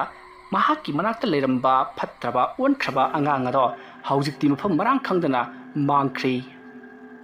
asomdana kamdauri gita haujik pung 13 taslaklaba matam masi phawbada milu pirang kangdana kaptuna wakhan jajat khanduna leiri adumna leiringai ki matam maduda mangolda angang amanna hi noktuna chatpagi sansaduna chatpagi khonjel tari khonjel ado haifetang tahawbani matam maduda gitana haima kananoni kanai angang no hajukta nukpagi khonjel ama takshibidubo asumna khallaga gitana phukhakulki tawi adubu mahaki wakhalna oiradra khanduna amuk tapna hipthai adumna ngaihak leiringai ki tungda amukasu mangol adomdagi amukasu angang amana yamna hauna nukpagi khonjel ama amuktang haifetang taramlaga tumin hektamak leikhi matamadu gitana ayu wakhalna wairoida amka tholaga yenukhige asumna khallaga masa kainabagi maisakna ngauribi gita phuk hawgelekli aduduga phamungdagi kumtharaklaga mapalangda parap toslight ama paiduna thulei adumna mahana thulaka matamda kanasu leiramdi mangolado ihang hanglami maduda gitana karinoda haujikta ina takiba khonjel dubu mangolomdagi natabrane adumna khallaga leiringai matam madutta mahana tumlamba ka adomda angang amanna kappagi khonjel tarakli adusu yamna hauda kappagi khonjel natti nason nana lauduna kappagi makholni adumna angang amana umsillega kappagi khonjel tarakpadutta gita kanano aigi kada leiribisibo asumna khallaga gita parap mahaki ka adomda chensilai thongsu mahakna lonsinba kauramlei masidagi gita mahaki ka tamna chensilaka matamda karu tasu kanasu leiramdi adubu mahakna haifeti kang khata kanagumba ama sansaduna changkhibado angang ama changkhibado haifet uhoki madu uhobuda gitana hai hojki tu angang natabrane asumna khallaga gitana satpakhaduna kang khaduta toslai kapsili adubu kana amata leiramdi masidagi gitana karino aingonda tawlibasibo as aise wakhan mawon khanjanbadagi aigi wakhanna angang pawudu uraba jala adumna khallaga gita phamungda kakhatuna tumina amuk lei masidagi gita to tumina adumak leirambadagi mahak amuk tumthakri somdana kamdauri Manjurina tas kamdawi thongdi hangkhredana aina tawke khalliba thaksing asi laning thawsana mahi amadi ima leimare leirabadi yararoi makhoi bu kauthok mafam sana thamkhrigi asumna khallaga Manjurina haujik gitagi yumda leiriba laning thawsana mahi amadi ima leimaren ado mahakna tapna kauthok lei asumna kauthok tungda gitagi yumgi akoibada thadoktuna thamkhre matam maduda gitagi yumgi akoibada sorot perek dung chatpa hori adubu gitagi manempok makubu amadi gita makoidi nungana tumkhiba oibanina makhol singado abata takhidri matam aduda Manjurina si waradi aina tawniba singse lona tawba yaragani asumna khallaga Manjurina murum lewa khara solaga ngasai mahakna thakhiba angang ado mahakna mathau sangba hori matam aduta angang do wo khongna yana kha aduda kappa horakli angang aduna kappage khonjal adu tabada gita mamit ado tapna pangthurei aduga ngauri maku ado hawgalaklaga kanage angang nune kapli basibo aibomda thoga yemkhige asumna khallaga gita do parap mapalangda amuk thorakli aduga mahakna tariba khonjal haibadi angang kappagi khonjal tariba domda mahakna asum laktuna kapliba khonjal adugi manakta lai adumna gitana laka matamdari mahaki mamangmaktada khara songduna leiriba gamlaga su hauba adumda sansadun angang ama gurung chatkibado gitana haifet uhori gamla marumda changchangkhiba adu da gitana parap chinsillatuna kanano iskido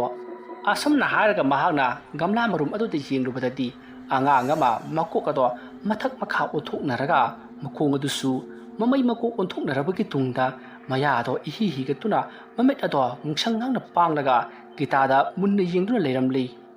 madu ubada gita oima haiduna khangprek khangduna tunghallaga tui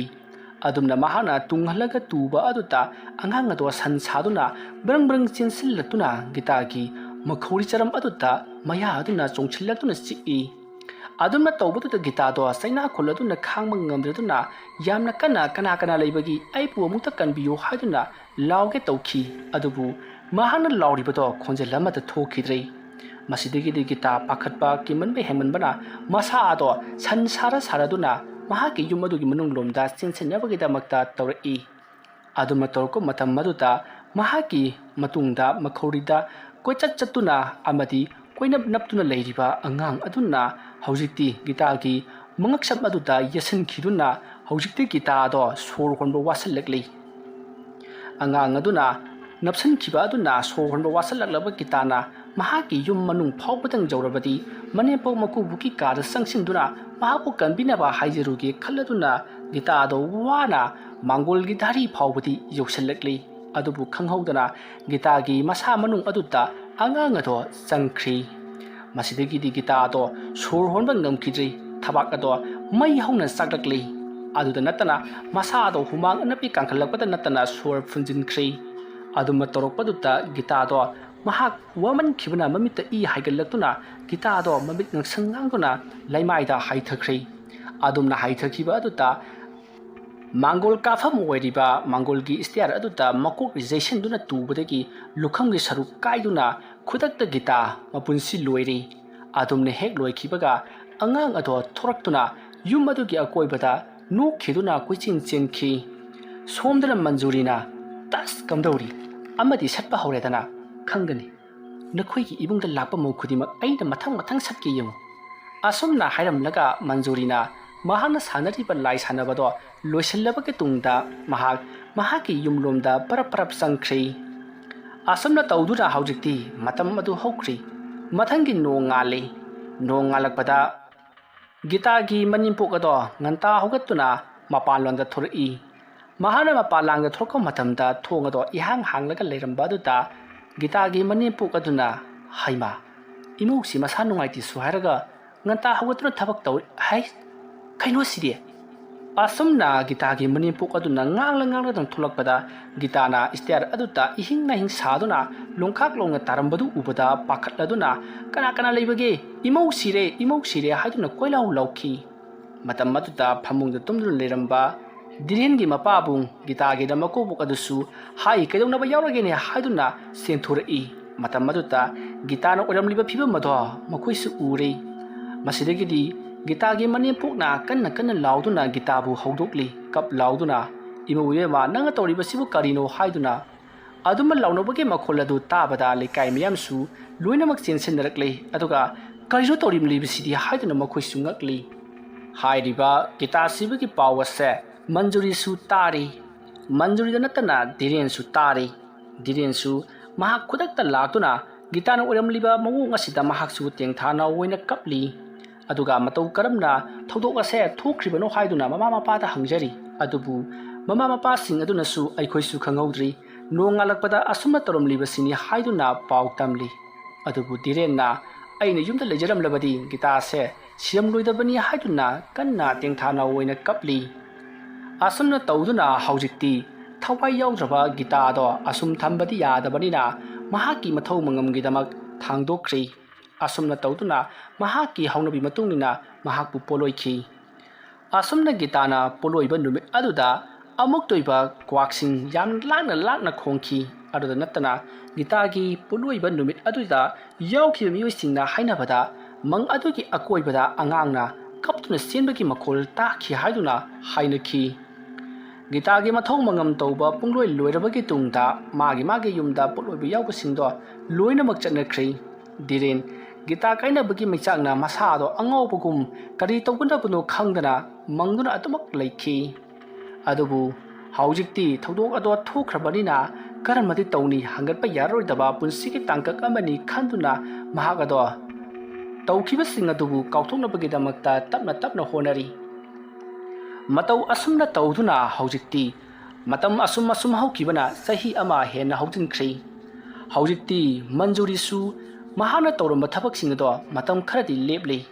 ꯃꯟꯖꯨꯔꯤꯅ ꯈꯟꯈꯤ ꯌꯨꯝ ꯑꯗꯨꯗ ꯂꯥꯛꯄ ꯃꯧ ꯈꯨꯗꯤꯡꯃꯛ ꯃꯍꯥꯛꯅ ꯑꯣꯠ ꯅꯩꯗꯨꯅ ꯑꯃꯗꯤ ꯆꯥꯗꯥ ꯅꯧꯗꯥ ꯊꯝꯍꯟꯗꯅꯕꯒꯤꯗꯃꯛꯇ ꯃꯍꯥꯛꯅ ꯈꯟꯈꯤ ꯅꯣꯡꯃ ꯅꯨꯃꯤꯗꯥꯡꯒꯤ ꯃꯇꯝꯅꯤ ꯃꯇꯝꯗꯣ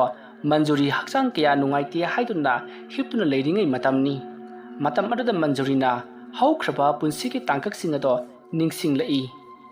ꯅꯨꯃꯤꯠꯇꯣ ꯙꯤꯔꯦꯟ ꯑꯃꯗꯤ ꯃꯟꯖꯨꯔꯤ ꯌꯥꯝꯅ ꯀꯟꯅ ꯈꯟꯅꯕ ꯅꯨꯃꯤꯠꯅꯤ ꯃꯟꯖꯨꯔꯤꯅ ꯍꯥꯏꯔꯤ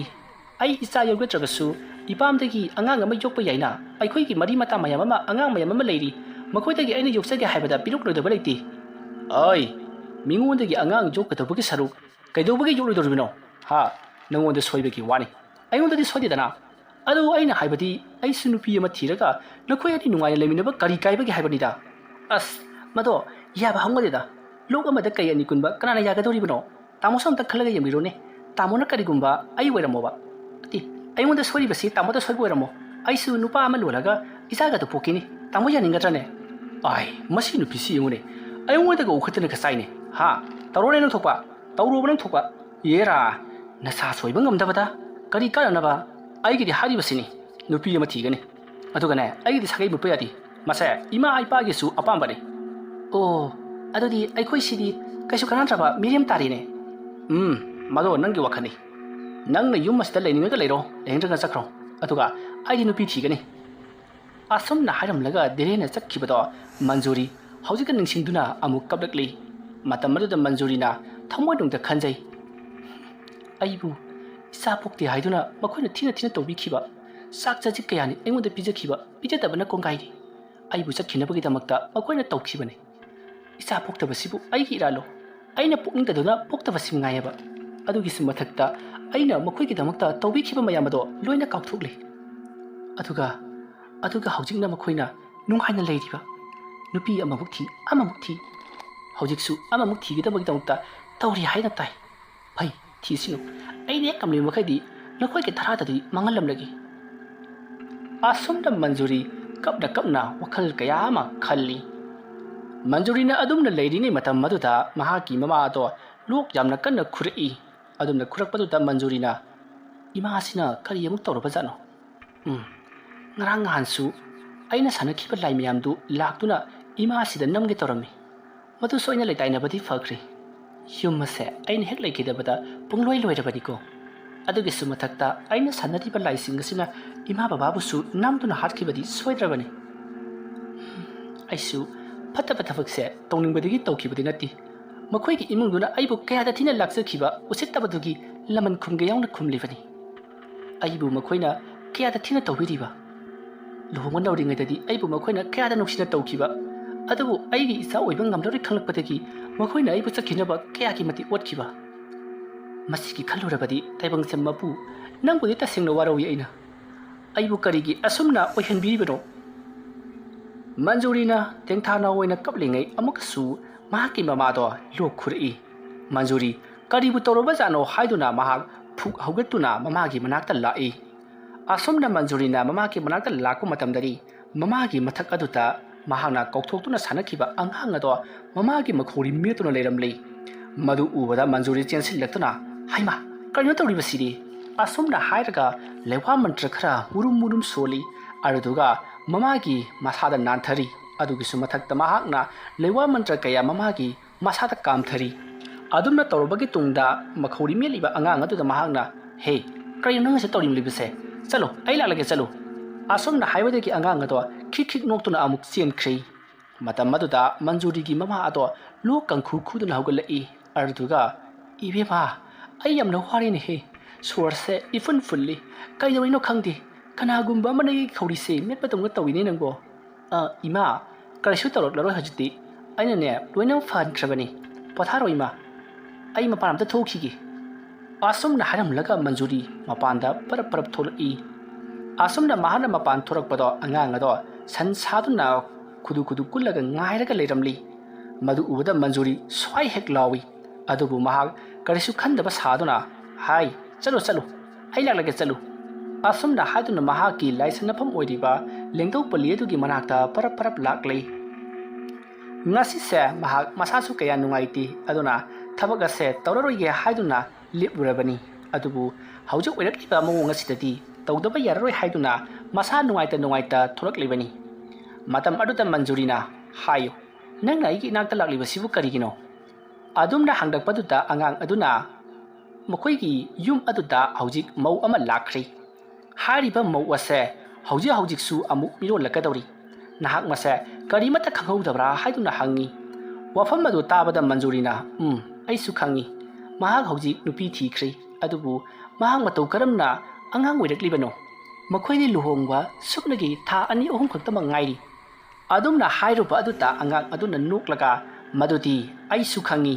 makoina luhongdini mamangda thabak ase pangthokhrabani aduna oire khangnaba matam adu khaktada porakpani haiduna wari sari wafam adu tarabada Manjurina bapuna maktari yum aduda changlakpa mausing angang oiba ngamde haiba khangbadagi yum aduda poraktrini mamangda makoina thabak ase pangthokhrabani aduna thabak ado mai pakle oire hairaba matam adu khakada angang aduna taibang thorom daida yum aduda pusallakpani haibase Manjuri wakhal tarakli masidagidi Manjurina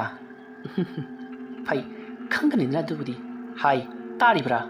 chalu ngasimak chalu nupi adugi maming matha loinama khangtorau adugi sumathakta nupi adugi satam aingonda nangna utkadabani adupra hairakpadagi angang ado hoi haiduna chatkhri Manjuri makut masa porok thektuna khajiktang sena haudabada nathoke torom lera haiduna taksi suali matamdo pung 12 amuk tarabani matam aduda angang ado amukhana mahaki mamangda phaudurakli angang aduna phaudurakpa khuding Manjuri ngan makhaiga manadana masa ado swai lauri masa aduna khangprek khangba aduda angang aduna noklaga kariki khanglibano haiduna hangi Manjurina aidi khangdi haiduna khumi matam aduda angang aduna nupi ado Kamala kawi angang ado haujik tha tari surakli aduna pangkui kuiraroi haiduna pauktamli wafam adu tabada Manjurina adudi mahake saktam ado aigi imangdu utlu hairakpadagi angang aduna saktam ado mamangdu utli matam aduda Manjurina o phai adu warabadi aida ngasi kali torokpagi haibado ying asumna hairaga Manjurina angang aduda wafam khara sinakri angang adudi fattaba tabak hainarabanina hoi haiduna mafam adu thadoktuna nuktuna chatkri Manjuri masidagidi makha tabadudi pau nungairani khaladuna mahaksu mafam adu thadoktuna yumlomda sangkhri Manjurina imung hek changkhibaga masa ado karino mai towi nungpan onbugum masa ado ison thaba nungaibang khangdaba hauning haraudaba kaya ma tawba horuklei matam aduda Manjurina khangjai aisu pangkui kuiraroi thabak ase hek loibaga aige punsi longkhragani haibase mahak khangli somdana kamdori Dhiren amadi Kamala makoi anigi yumda angang ado laklei matam aduda Dhiren yumdagi mapan sungthokdana Kamala bu sangdun leiribani Kamala amadi Dhiren nungana tumlingai matamni matam aduda Kamala gi mahana tumliba mafam madu makara angang ado laklei angang aduna laklaga Kamala na leiriba adomda sangsillaktuna yamna munna yengduna nuklei adumna noklamlaga haujikti angang ado swai mangkhiduna Kamala gi pibulungda leiriba angang adugi manakta chatkhri matam maduda Kamala do mabuktu yamna kanna yekpa thinba kaya ama tawba horaklei adumna tawrakpa aduda Kamala do yamna kanna laurakpadagi Dhiren khanghau haugalakli aduga Kamala da hai kaidoroge nangbo haiduna hangi maduda Kamala na ai kenoma tawri aige pukse kenoma tawri haiduna lauri matam maduda Dhiren na haukhiba gitagi bibuknungda nokpuriba angang na leiringai matamda oirakhiba muwong ado mahaksu khangning ningsinglakhi pakhatpa amadi thukatlaba Dhiren na kai tawudapno khangdana mahak phamungdagi songtharaktuna mama hoibu kauri mama hoichu sangsillaktuna kari amuk tawrobagi haiduna hangi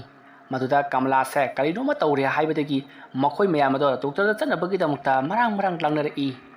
masidagi ti Dhiren ki mapabungna hai ibungo doctor chanaba tawsi gari amata kaurusone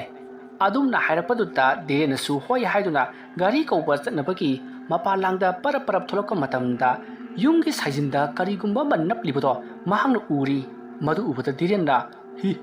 ꯀꯔꯤꯅꯣ ꯁꯤꯗꯤ ꯑꯁꯨꯝꯅ ꯍꯥꯏꯔꯒ ꯃꯍꯥꯛꯅ ꯌꯦꯡꯂꯤꯉꯩ ꯃꯍꯥꯛꯀꯤ ꯃꯃꯥꯏ ꯃꯄꯥꯇꯝꯅ ꯁꯥꯏꯖꯤꯟꯗꯒꯤ ꯒꯨꯔꯣꯡ ꯒꯨꯔꯣꯡ ꯆꯦꯟꯁꯤꯜꯂꯛꯇꯨꯅ ꯃꯍꯥꯛꯀꯤ ꯃꯃꯥꯏ ꯃꯄꯥꯇꯝꯅ ꯐꯟ ꯆꯣꯡꯁꯤꯜꯂꯛꯈꯤ ꯃꯇꯝ ꯑꯗꯨꯗ ꯙꯤꯔꯦꯟꯅ ꯀꯩꯅꯣ ꯁꯤꯗꯤ ꯍꯥꯏꯗꯨꯅ ꯃꯈꯨꯠꯅ ꯈꯜꯂꯒ ꯃꯍꯥꯛꯁꯨ ꯂꯣꯡꯈꯥꯛ ꯂꯣꯡꯅ ꯇꯨꯈꯤ ꯑꯗꯨꯕꯨ ꯃꯍꯥꯛꯅ ꯍꯦꯛ ꯇꯨꯈꯤꯕꯒꯗꯤ ꯀꯔꯤꯃꯠꯇ ꯇꯧꯔꯛꯇꯦ ꯀꯅꯥꯁꯨ ꯂꯩꯔꯝꯗꯦ ꯙꯤꯔꯦꯟ ꯑꯍꯥꯡꯕ ꯃꯂꯪ ꯑꯗꯨꯗ ꯀꯣꯏꯂꯩ ꯂꯩꯗꯨꯅ ꯌꯦꯡꯉꯤ ꯑꯗꯨꯒ ꯀꯔꯤꯅꯣ ꯍꯧꯖꯤꯛꯀꯤꯗꯨꯗꯤ ꯍꯥꯏꯗꯨꯅ ꯃꯍꯥꯛ ꯐꯨꯛ ꯍꯧꯒꯠꯇꯨꯅ ꯑꯃꯨꯛ ꯃꯍꯥꯛ ꯒꯥꯔꯤ ꯊꯤꯕ ꯆꯠꯈ꯭ꯔꯦ ꯃꯁꯤꯒꯤ ꯃꯇꯨꯡ ꯉꯥꯏꯍꯥꯛ ꯂꯩꯔꯒ ꯙꯤꯔꯦꯟꯗꯣ ꯒꯥꯔꯤ ꯄꯣꯔꯛꯂꯤ ꯂꯩꯀꯥꯏ ꯃꯤꯌꯥꯝ ꯑꯃꯁꯨ ꯂꯩꯔꯝꯂꯤ ꯃꯇꯝ ꯑꯗꯨꯗ ꯙꯤꯔꯦꯟꯅ ꯃꯍꯥꯛꯀꯤ ꯅꯨꯄꯤ ꯀꯃꯂꯥꯕꯨ ꯒꯥꯔꯤꯗ ꯍꯥꯞꯀꯠꯇꯨꯅ ꯃꯈꯣꯏ ꯈꯔꯒ ꯂꯣꯏꯅꯅ ꯍꯣꯁꯄꯤꯇꯥꯜꯗ ꯄꯨꯈ꯭ꯔꯦ ꯂꯥꯏꯕꯛ ꯐꯕ ꯍꯥꯏꯕꯗꯨꯅꯤ ꯀꯃꯂꯥ ꯍꯧꯖꯤꯛ ꯑꯁꯣꯏ ꯑꯉꯥꯝ ꯑꯃꯠꯇ ꯌꯥꯎꯗꯅ ꯗꯣꯛꯇꯔꯅ ꯍꯤꯗꯥꯛ ꯂꯥꯡꯊꯛ ꯈꯔ ꯊꯥꯕꯗꯒꯤ ꯐꯔꯛꯂꯦ ꯍꯥꯏꯗꯨꯅ ꯃꯊꯪꯒꯤ ꯅꯣꯡꯉꯥꯟꯕꯗ ꯑꯃꯨꯛ ꯍꯜꯂꯛꯈꯤ ꯇꯧꯔꯛꯂꯤꯕ ꯃꯑꯣꯡ ꯑꯁꯤꯗ ꯙꯤꯔꯦꯟꯅ ꯌꯥꯝꯅ ꯄꯥꯈꯠꯆꯔꯝꯕꯗꯣ ꯍꯧꯖꯤꯛ ꯃꯍꯥꯛ ꯄꯥꯈꯠꯄ ꯈꯔꯗꯤ ꯐꯔꯦ ꯑꯁꯨꯝꯅ ꯇꯧꯗꯨꯅ ꯍꯧꯖꯤꯛꯇꯤ ꯀꯃꯂꯥꯗꯣ ꯍꯥꯟꯅꯒꯨꯝꯅ ꯂꯩꯔꯤ ꯅꯨꯃꯤꯠ ꯑꯗꯨꯒꯤ ꯅꯨꯃꯤꯗꯥꯡꯒꯤ ꯃꯇꯝꯅꯤ ꯀꯃꯂꯥ ꯆꯥꯛꯈꯨꯝꯗ ꯆꯥꯛ ꯊꯣꯡꯗꯨꯅ ꯂꯩꯔꯤꯉꯩ ꯃꯇꯝꯅꯤ ꯃꯍꯥꯛꯅ ꯆꯥꯛ ꯊꯣꯡꯕ ꯄꯨꯡꯂꯣꯏ ꯂꯣꯏꯁꯤꯜꯂꯛꯂꯗꯨꯅ ꯈꯨꯆꯨꯝ ꯍꯥꯏꯗꯣꯛꯀꯦ ꯍꯥꯏꯗꯨꯅ ꯃꯅꯤꯡ ꯊꯣꯡꯂꯣꯝꯗ ꯊꯣꯛꯂꯛꯄꯗ ꯃꯍꯥꯛꯅ ꯃꯈꯣꯏꯒꯤ ꯌꯨꯝꯒꯤ ꯃꯅꯤꯡ ꯊꯣꯡ ꯑꯗꯨꯒꯤ ꯇꯥꯝꯈꯤꯕꯗ ꯂꯩꯔꯤꯕ ꯍꯤꯡꯈꯣꯜ ꯑꯗꯨꯗ ꯍꯧꯔꯤꯕ ꯃꯅꯥ ꯃꯁꯤꯡꯁꯤꯡ ꯑꯗꯣ ꯐꯔ ꯐꯔ ꯍꯥꯏꯔꯤꯕꯗꯣ ꯎꯔꯤ ꯃꯗꯨ ꯎꯕꯗ ꯀꯃꯂꯥꯅ ꯀꯔꯤꯅꯣꯅꯦ ꯅꯨꯡꯁꯤꯠ ꯁꯤꯠꯄꯁꯨ ꯅꯠꯇꯦ ꯅꯥꯄꯤ ꯁꯤꯡꯅꯥꯡ ꯃꯅꯥ ꯃꯁꯤꯡꯁꯤꯡ ꯑꯁꯤꯅ ꯐꯔ ꯐꯔ ꯍꯥꯏꯔꯤꯕꯁꯤꯅ ꯀꯔꯤꯅꯣ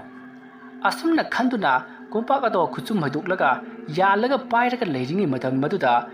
ꯃꯅꯥ ꯃꯁꯤꯡ ꯍꯧꯔꯤꯕ ꯑꯗꯣꯝꯗ ꯁꯣꯔꯣꯠ ꯁꯣꯔꯣꯠ ꯂꯥꯎꯅ ꯄꯣꯔꯣꯛ ꯄꯣꯔꯣꯛ ꯅꯩꯈꯥꯏꯗꯨꯅ ꯆꯦꯜꯂꯛꯂꯒ ꯃꯍꯥꯛꯅ ꯂꯩꯔꯤꯕ ꯑꯗꯣꯝꯗ ꯃꯨꯁꯤꯟ ꯃꯨꯕ ꯑꯉꯥꯡ ꯑꯃ ꯐꯟ ꯆꯣꯡꯊꯣꯔꯛꯇꯨꯅ ꯃꯍꯥꯛꯀꯤ ꯃꯃꯥꯏ ꯃꯄꯥ ꯃꯅꯥꯛꯇꯝꯅ ꯒꯨꯔꯨꯡ ꯒꯨꯔꯨꯡ ꯁꯟ ꯁꯥꯗꯨꯅ ꯌꯥꯝꯅ ꯌꯥꯡꯅ ꯆꯦꯟꯁꯤꯜꯂꯛꯏ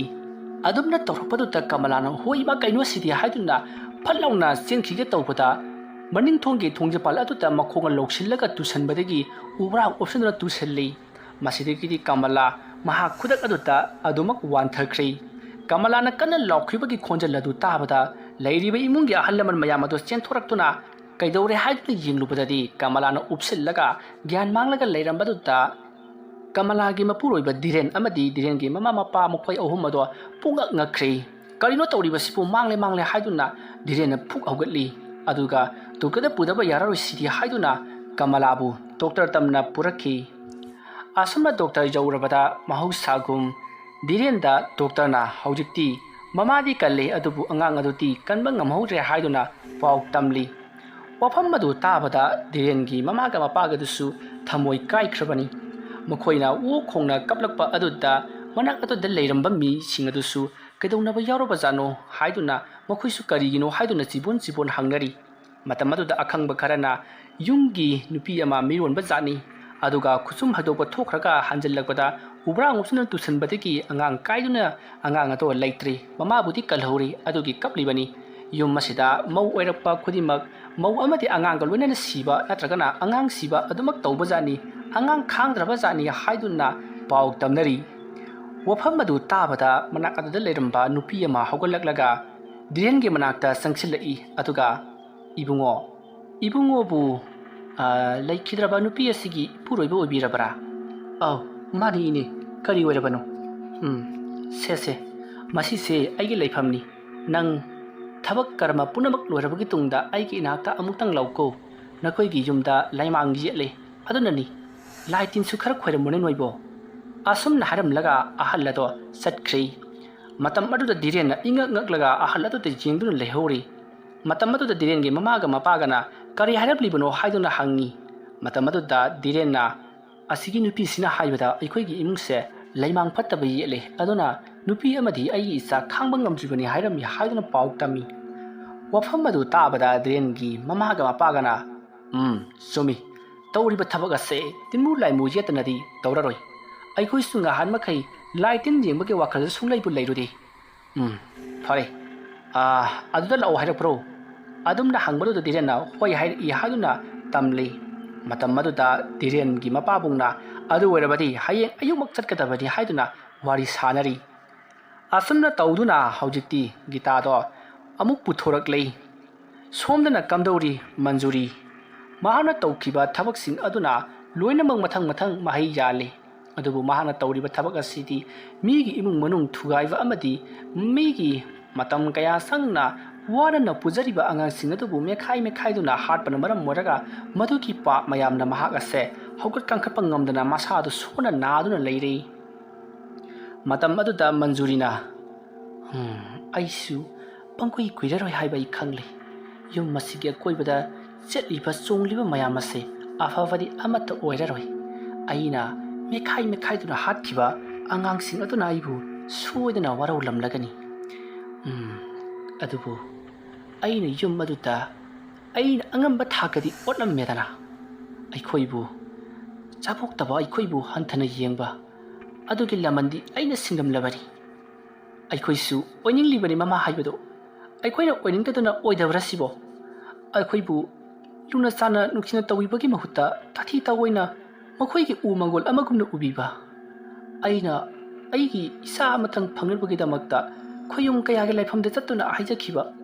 ꯑꯗꯨꯗ ꯅꯠꯇꯅ ꯌꯨꯝ ꯑꯗꯨꯗ ꯑꯩ ꯑꯉꯥꯡ ꯑꯃ ꯌꯣꯛꯆꯒꯦ ꯍꯥꯏꯖꯕꯗ ꯃꯈꯣꯏꯅ ꯌꯥꯕꯤꯈꯤꯗꯕ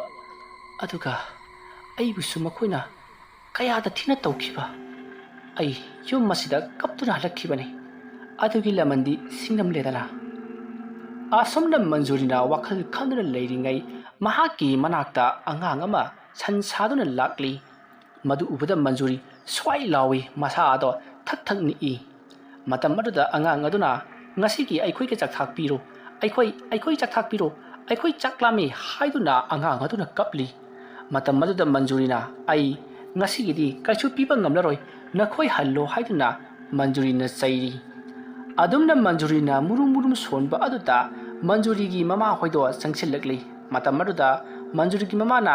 ꯍꯥꯏ, ꯀꯩꯗꯧꯔꯒꯦꯅꯦ ꯅꯪꯅ ꯃꯨꯔꯨꯝ ꯁꯣꯜꯂꯤꯕꯗꯨꯕꯣ? ꯀꯅꯥꯗꯅꯣ ꯅꯪꯅ ꯆꯠꯂꯣꯅ ꯂꯥꯎꯔꯤꯕꯗꯨꯕꯣ? ꯑꯗꯨꯝꯅ ꯍꯪꯂꯛꯄ ꯑꯗꯨꯗ ꯃꯟꯖꯨꯔꯤꯅ ꯏꯃꯥ, ꯅꯣꯏ ꯑꯩꯒꯤ ꯀꯥꯗ ꯁꯨꯡꯂꯥꯛ ꯂꯥꯛꯀꯅꯨ, ꯆꯠꯂꯣ ꯍꯥꯏꯕꯅꯤ꯫ ꯑꯗꯨꯝꯅ ꯍꯥꯏꯔꯛꯄꯗꯨꯗ ꯃꯟꯖꯨꯔꯤꯒꯤ ꯃꯃꯥꯅ ꯍꯥꯏ, ꯀꯔꯤꯅꯣꯅꯦꯍꯦ, ꯅꯪꯅ ꯅꯁꯥ ꯉꯝꯗꯅ ꯂꯩꯔꯒ ꯀꯃꯥꯏꯅ ꯅꯪꯕꯨ ꯊꯥꯗꯣꯛꯀꯗꯧꯔꯤꯕꯅꯣ? ꯑꯗꯨꯝꯅ ꯍꯥꯏꯔꯛꯄꯗꯨꯗ ꯃꯟꯖꯨꯔꯤꯅ ꯑꯗꯨ ꯑꯣꯏꯔꯕꯁꯨ ꯆꯠꯂꯣ꯫ ꯑꯁꯨꯝꯅ ꯀꯣꯏꯂꯥꯟ ꯇꯥꯜꯂꯛꯄꯗꯒꯤꯗꯤ ꯃꯟꯖꯨꯔꯤꯒꯤ ꯃꯃꯥ ꯑꯗꯣ ꯆꯠꯈ꯭ꯔꯦ꯫ ꯃꯟꯖꯨꯔꯤꯒꯤ ꯃꯃꯥ ꯑꯗꯨꯅ ꯊꯣꯡꯖꯦꯝꯄꯥꯟ ꯀꯥꯟꯊꯣꯛꯈꯤꯒꯦ ꯍꯦꯛ ꯇꯧꯕꯒ ꯃꯟꯖꯨꯔꯤꯅ ꯏꯃꯥ, ꯑꯃꯨꯛꯇ ꯉꯥꯏꯈꯣ꯫ ꯑꯁꯨꯝꯅ ꯀꯧꯁꯤꯜꯂꯒ ꯃꯟꯖꯨꯔꯤꯅ ꯃꯣꯏꯒꯤ ꯌꯨꯝꯒꯤ ꯑꯀꯣꯏꯕꯗ ꯆꯥꯛ ꯆꯗꯨꯝꯗꯣ 7-9 ꯇꯥꯔꯒ ꯂꯪꯊꯣꯛꯄꯤꯒꯣ ꯍꯥꯏꯔꯤ꯫ ꯋꯥꯐꯝ ꯑꯗꯨ ꯇꯥꯕꯗ ꯃꯟꯖꯨꯔꯤꯒꯤ ꯃꯃꯥꯅ ꯀꯔꯤꯒꯤꯅꯣ ꯍꯥꯏꯗꯨꯅ ꯍꯪꯉꯤ꯫ ꯑꯗꯨꯕꯨ ꯃꯟꯖꯨꯔꯤꯅ ꯂꯪꯗꯃꯛ ꯂꯪꯊꯣꯛꯎ ꯍꯥꯏꯕꯗꯒꯤ ꯃꯟꯖꯨꯔꯤꯒꯤ ꯃꯃꯥꯅ ꯆꯥꯛ ꯆꯗꯨꯝ 7-9 ꯇꯥꯔꯒ ꯃꯅꯤꯡ ꯊꯣꯡꯂꯣꯝꯗ ꯊꯣꯛꯂꯒ ꯂꯪꯊꯣꯛꯈꯤ꯫ ꯃꯁꯤꯗꯒꯤ ꯃꯟꯖꯨꯔꯤꯒꯤ ꯃꯅꯥꯛꯇ ꯂꯩꯔꯝꯕ ꯑꯉꯥꯡꯁꯤꯡ ꯑꯃꯗꯤ ꯃꯍꯥꯛꯀꯤ ꯀꯥꯡꯊꯣꯟꯗ ꯑꯃꯗꯤ ꯃꯀꯣꯛꯇ ꯂꯨꯈꯨꯝꯗ ꯀꯣꯏꯆꯠ ꯆꯠꯂꯝꯕ ꯑꯉꯥꯡꯁꯤꯡ ꯑꯗꯣ ꯂꯣꯏꯅꯃꯛ ꯃꯥꯡꯈ꯭ꯔꯦ꯫ ꯃꯁꯤꯗꯒꯤꯗꯤ ꯃꯟꯖꯨꯔꯤ ꯅꯦꯅꯥ ꯇꯥꯅ ꯁꯣꯔ ꯁꯥꯡꯅ ꯍꯣꯟꯗꯣꯛꯂꯒ ꯑꯃꯨꯛ ꯇꯨꯃꯤꯟꯅ ꯂꯩꯈꯤ꯫ ꯁꯣꯝꯗꯅ ꯀꯝꯗꯧꯔꯤ ꯒꯤꯇꯥ? ꯃꯍꯥꯛꯁꯨ ꯌꯨꯝꯗ ꯍꯜꯂꯛꯇꯨꯅ ꯄꯣꯊꯥꯗꯨꯅ ꯂꯩꯈ꯭ꯔꯕꯅꯤ꯫ ꯑꯌꯨꯛꯀꯤ ꯃꯇꯝꯅꯤ꯫ ꯙꯤꯔꯦꯟꯗꯣ ꯉꯟꯇꯥ ꯍꯧꯒꯠꯇꯨꯅ ꯃꯉꯣꯟꯗ ꯂꯥꯛꯎ ꯍꯥꯏꯗꯨꯅ ꯂꯩꯐꯝ ꯆꯥꯐꯝ ꯄꯤꯔꯝꯕ ꯅꯨꯄꯤ ꯑꯗꯨꯒꯤ ꯃꯅꯥꯛꯇ ꯃꯍꯥꯛ ꯆꯠꯅꯕꯒꯤꯗꯃꯛꯇ ꯊꯧꯔꯥꯡ ꯄꯨꯝꯅꯃꯛ ꯂꯣꯏꯔꯗꯨꯅ ꯂꯥꯛꯈꯤ꯫ ꯅꯨꯄꯤ ꯑꯗꯨꯒꯤ ꯃꯅꯥꯛ ꯌꯧꯔꯕꯗ ꯅꯨꯄꯤ ꯑꯗꯨꯅ ꯙꯤꯔꯦꯟꯒ ꯄꯨꯟꯅ ꯙꯤꯔꯦꯟꯒꯤ ꯌꯨꯝꯗ ꯂꯥꯛꯃꯤꯟꯅꯔꯤ꯫ ꯑꯗꯨꯒ ꯃꯍꯥꯛꯅ ꯌꯨꯝ ꯑꯗꯨꯒꯤ ꯑꯀꯣꯏꯕꯗ ꯇꯧꯔꯤꯕꯁꯤꯡ ꯑꯗꯣ ꯀꯨꯞꯅ ꯌꯦꯡꯁꯤꯜꯂꯕꯒꯤ ꯇꯨꯡꯗ ꯃꯥꯏꯕꯤ ꯑꯗꯨꯅ ꯑꯩ ꯂꯣꯏꯅꯃꯛ ꯈꯪꯂꯤꯁꯦ, ꯅꯈꯣꯏꯒꯤ ꯌꯨꯝꯒꯤ ꯂꯥꯏꯅꯤꯡꯊꯧ ꯑꯃꯗꯤ ꯂꯩꯃꯔꯦꯟ ꯌꯨꯝꯗꯒꯤ ꯃꯄꯥꯟ ꯊꯣꯛꯇꯨꯅ ꯂꯩꯔꯛꯂꯤꯕꯁꯦ ꯐꯅ ꯀꯨꯏꯔꯤ꯫ ꯅꯈꯣꯏꯁꯨ ꯂꯥꯏꯇꯤꯟꯁꯦ ꯈꯔ ꯌꯦꯡꯕꯗꯤ ꯐꯕꯅꯤ, ꯑꯩ ꯄꯨꯝꯅꯃꯛ ꯂꯩꯇꯥꯏꯅꯕꯤꯔꯒꯦꯀꯣ꯫ ꯑꯁꯨꯝꯅ ꯍꯥꯏꯔꯒ ꯃꯥꯏꯕꯤ ꯑꯗꯨꯅ ꯂꯩꯇꯥꯏꯅꯕꯤꯈꯤ꯫ ꯑꯁꯨꯝꯅ ꯂꯩꯇꯥꯏꯅꯕ ꯄꯨꯡꯂꯣꯏ ꯂꯣꯏꯔꯕꯒꯤ ꯇꯨꯡꯗ ꯃꯥꯏꯕꯤ ꯑꯗꯨꯅ ꯅꯈꯣꯏꯒꯤ ꯏꯃꯨꯡꯗ ꯌꯦꯠꯂꯤꯕ ꯇꯤꯟꯃꯨ ꯂꯥꯏꯃꯨ ꯐꯠꯇꯕ ꯃꯌꯥꯝ ꯑꯁꯤ ꯑꯩꯅ ꯂꯣꯏꯅꯃꯛ ꯂꯥꯏꯍꯟ ꯇꯧꯕꯤꯔꯝꯂꯒꯦ꯫ ꯑꯗꯨꯅ ꯂꯥꯏꯍꯟ ꯇꯧꯕ ꯃꯇꯝꯗ ꯅꯈꯣꯏꯒꯤ ꯍꯥꯟꯅ ꯂꯩꯈꯤꯗ꯭ꯔꯕ ꯅꯨꯄꯤ ꯑꯗꯨꯒꯤ ꯐꯤꯔꯤꯠ ꯐꯤꯔꯣꯟ ꯈꯔ ꯆꯪꯒꯅꯤ, ꯃꯗꯨꯕꯨ ꯌꯥꯎꯔꯤꯕ꯭ꯔꯣ? ꯅꯈꯣꯏꯗ ꯂꯩꯔꯤꯕ꯭ꯔꯕ? ꯑꯗꯨꯝꯅ ꯍꯪꯂꯛꯄꯗ ꯙꯤꯔꯦꯟꯅ ꯂꯩꯔꯤ ꯍꯥꯏꯗꯨꯅ ꯄꯨꯊꯣꯛꯂꯤ꯫ ꯑꯁꯨꯝꯅ ꯄꯨꯊꯣꯛꯂꯕꯒꯤ ꯇꯨꯡꯗ ꯐꯨꯔꯤꯠ ꯐꯤꯔꯣꯟꯁꯤꯡ ꯑꯗꯨꯗ ꯂꯩꯋꯥ ꯃꯟꯇ꯭ꯔ ꯀꯌా ꯁꯣꯟꯗꯨꯅ ꯃꯥꯏꯕꯤ ꯑꯗꯨꯅ ꯊꯧ ꯇꯧꯕꯗꯒꯤ ꯍꯧꯖꯤꯛꯇꯤ ꯌꯨꯝ ꯑꯗꯨꯗ ꯂꯩꯔꯝꯕ ꯇꯤꯟꯃꯨ ꯐꯠꯇꯕ, ꯂꯥꯏꯃꯨ ꯐꯠꯇꯕ ꯑꯃꯗꯤ ꯌꯨꯝ ꯑꯗꯨꯗ ꯂꯩꯈꯤꯗ꯭ꯔꯕ ꯑꯉꯥꯡꯁꯤꯡ ꯑꯗꯨꯒꯤ ꯊꯋꯥꯏ ꯃꯤꯔꯦꯜꯅ ꯌꯨꯝ ꯑꯗꯨꯗ ꯅꯩꯁꯤꯟꯗꯨꯅ ꯂꯩꯔꯝꯕꯗꯣ ꯂꯣꯏꯅꯃꯛ ꯃꯥꯡꯈ꯭ꯔꯦ꯫ ꯃꯇꯧ ꯑꯁꯨꯝꯅ ꯃꯥꯏꯕꯤ ꯑꯗꯨꯅ ꯇꯤꯡꯀꯣꯛꯄꯤꯕ ꯂꯥꯏꯀꯣꯛꯄꯤꯕꯗꯒꯤꯗꯤ ꯄꯨꯝꯅꯃꯛ ꯐꯗꯨꯅ ꯏꯪꯅ ꯆꯤꯛꯅ ꯂꯩꯍꯧꯔꯤ꯫ ꯃꯥꯏꯕꯤ ꯑꯗꯨꯁꯨ ꯃꯌꯨꯝꯂꯣꯝꯗ ꯍꯟꯈ꯭ꯔꯦ꯫ ꯊꯧꯗꯣꯛ ꯑꯁꯤꯒꯤ ꯃꯇꯨꯡ ꯅꯨꯃꯤꯠ 5ꯅꯤ ꯁꯨꯕ ꯅꯨꯃꯤꯠꯀꯤ ꯅꯨꯃꯤꯗꯥꯡꯒꯤ ꯄꯨꯡ 1 ꯇꯥꯔꯕ ꯃꯇꯝꯅꯤ꯫ matam aduta manjuri masado laihau kanna hobadagi thak thak niktaduna leiringai matamni matam aduta manjuri gi manakta angang singado lakli angang singado laklaga kapu labu kaya ma tawba horokli madu natana manjuri gi makhong aduda chikpa amati mahaki makuta chikpa makhori aduda namsillakpa manatona sor funjanba kaya ma tawba horokli tawlepa mayam sing aduda manjuri masado wabana tap tari tawphom khangtri mahakna chatlo haiduna koilau lauri adumna manjurina koilau lorokpa aduda mamaga mapaka su taraduna mahaki ka tamna chensilei matam aduta manjuri do masado mathek theklaga masado lai changbagum karino ma tawduna leiramle masam mana thadokuna amuk pham amuk longni hip tawduna tharo onduna thado nakoi chalo asomna hairaga sur amuk phungat makhongtuna pharang amuk kaw tharo onduna leirami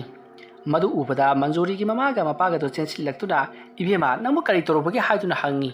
matam aduda manjurina ima ayamna wari makhoi singse amukta lokthoko ayamna wari haiduna koilau lauri asma laurambadagi manjuri do sur phunkalakuna makhut masa do pharang chongba horokli mamai mamit musin humana masa do punglupli somdana angang mayam aduna mahaki mabuk aduda sikpa amati makhnaw aduda makhut thinjinduna mabuk aduda koro khairakpa amati mamit aduda khutna thinjinduna kothokpnabagi yamna kanna sikhairakpana singba kayama torokpadagi chaina mayam aduda manjuri khangma ngamduna awa mai chakado kanna lauduna khangli manjuri adumna pharang chonglakpaduta manjuri gi mama ka mapaga su tawpham khangdaduna kari tawsige nangbo kaidorage nangbo haiduna koihang hangli numidang ahingi matamgu oibana tawpham khangdraba ahal aniduna manjuri na tawribaduta ising tharaga khara phagadra haiduna ising amuk tha humai amu hum tawdun leiri adu karisu kanaba leiramdana manjuri amuktang masa to longthek thekat lamaga phamungda bam lawnga tasallaga tumina leikhri manjuri aroiba oikhri manjuri na leikhidabadu mahaki mamaga mapaga do law khongduna kablakli yumdo pok oiban leibanina kanana suma khoi gidamakta matieng pangbirakti kanasu sangrakti mataw asomna tawduna manjuri na leikhidrabada haujikti mahaki mamaga mapaga na manjuri bu sangduna leiri mathangi no ngalabada manjuri gi mapabungna leikai da chattuna paw pirubadagi leikai gi ahal laman amadi miyoi kaya laktuna manjuri gi thawai yautraba haksang adubu mathau mangam pangthokki amadi manjuri gi mapuroiba deren su lakhi mataw asomna tawduna thoram punamak pangthokpa loreduna haujikti manjuri taibang pan thadoktuna matam chukpagi oina chatkhi manjuri na leikhidrabada diren mahaki nupi kamalaga punna nungayabi marang kaina matam khara palabagi tungta makhoi gisu masa nupa ama phangjaduna haujikti kasu thudokpa tawdana ingna sikna nungayai phana pankhre wari asi mata ngasida lusinjari wari asi pathok chapa matamda soikelan khiba wahai wata khibi tabiri be puna magna pukchal chauna ngakpigani mayam boroi bada mukka hana khurumjari